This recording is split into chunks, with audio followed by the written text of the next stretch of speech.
Oh, I wish I could sing like Shreya Ghoshal. Sometimes I wish I could think like Sundar Pichai. Oh, I wish I could lead like MS Dhoni. At some point, haven't we all thought that? In a world of filters and flashes, followers and frames, it's easy to fall into the trap of thinking they have something that I don't. And so begins the silent comparison, not the healthy kind, but the kind that whispers, "You're not enough." Every morning, we stand in front of the mirror. We fix our hair, adjust our clothes, and maybe give ourselves a pep talk. We spend so much time presenting ourselves outwardly to the world. But how often do we reflect inward, not on how you look, but how you feel? Inside that mirror, sometimes we don't see ourselves. We see our shortcomings, our failures, and our flaws. And worse, we start seeing other people's strengths reflected there instead of our own. We compare our behind the scenes with someone else's highlight reel, and slowly, silently, the comparison becomes competition, not the empowering kind, but the kind that exhausts the soul. And today, as we explore the theme, Designing the Future, I wish to take you through a different kind of comparison, one that doesn't involve anyone else. Back in school, I played basketball. Oh, those were the glory days, or at least they felt like it. The sound of sneakers on court, the whistle echoing, and the cheering crowds. It was more than a game. It was my thing, my identity. Until she came along. The girl who was quicker, sharper, and more confident. She scored effortlessly. The crowd loved her, and my coach admired her. And I started counting her points instead of mine. At first, I told myself I was just being observant. But slowly, the love for the game turned into fear of not measuring up.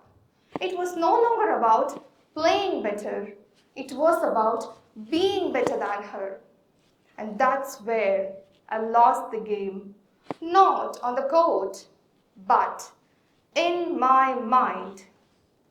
One evening, I was sitting alone in my room, frustrated, angry, and tired.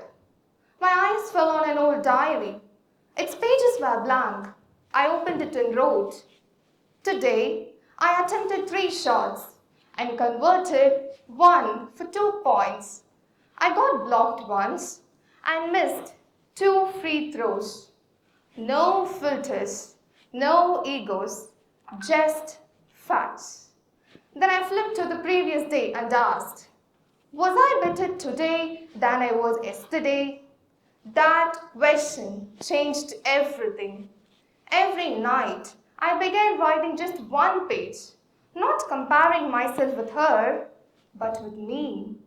And that diary became my personal scoreboard, not of victories, but of growth. I then realized, when you compare yourself with others, you measure distance. But when you compare yourself with yourself, you measure depth. Let's take a moment to zoom in on something mechanical. Let's talk about engines. The internal combustion engine, or coincidentally, ICE,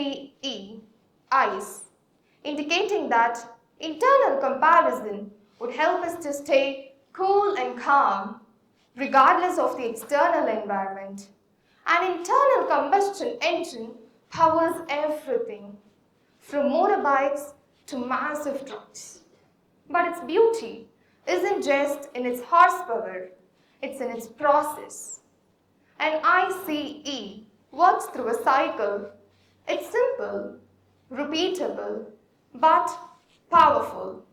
Here are the 4 stages of the cycle. 1. Intake. It draws in air and fuel. 2. Compression. It squeezes the mixture tightly, preparing ignition. 3. Combustion. The spark lights the mixture, releasing energy. 4. Exhaust. It releases the waste, clearing the way for the next cycle. And then it begins again. Now, imagine this. What if this engine was a metaphor of how we can grow through internal comparison? In intake, we gather not the air and fuel, but experiences, feedback, and new challenges. Every day brings in something new. And then comes compression. This is where reflection happens. We don't just act on everything, we filter it. What worked, what didn't, and where do I feel stuck? Combustion is the spark, that magical moment when a small insight hits us. Maybe I should try studying differently. Maybe I've actually improved more than what I thought I would. That's where motivation is born. And finally, exhaust. We let go of what weighs us down. Unrealistic expectations, guilt from failure, and comparison to others.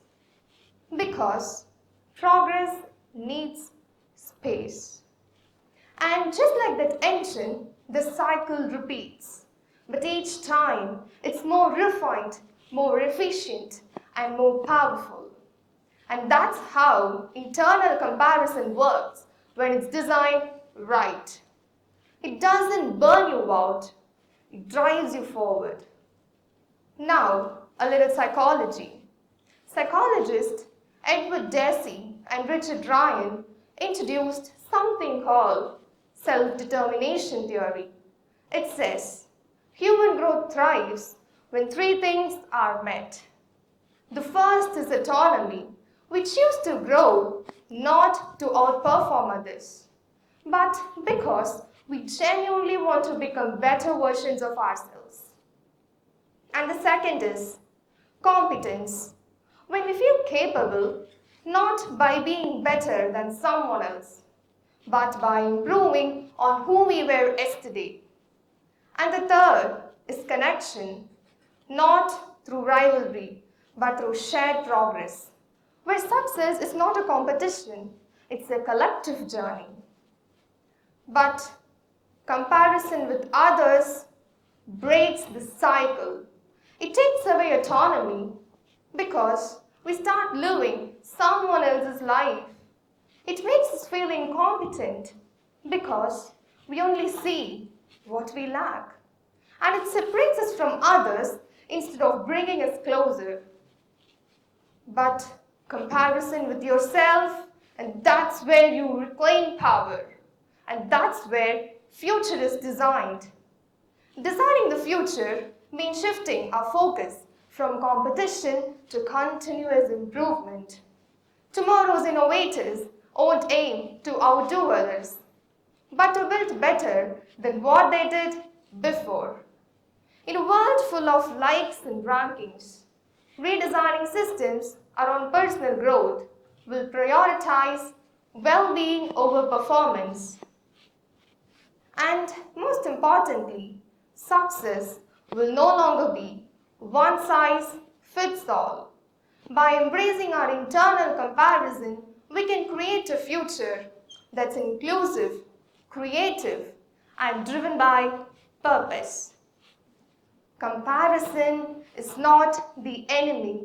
It's a tool, like fire. It can burn or it can light. We keep racing in someone else's lane. We keep counting someone else's applause.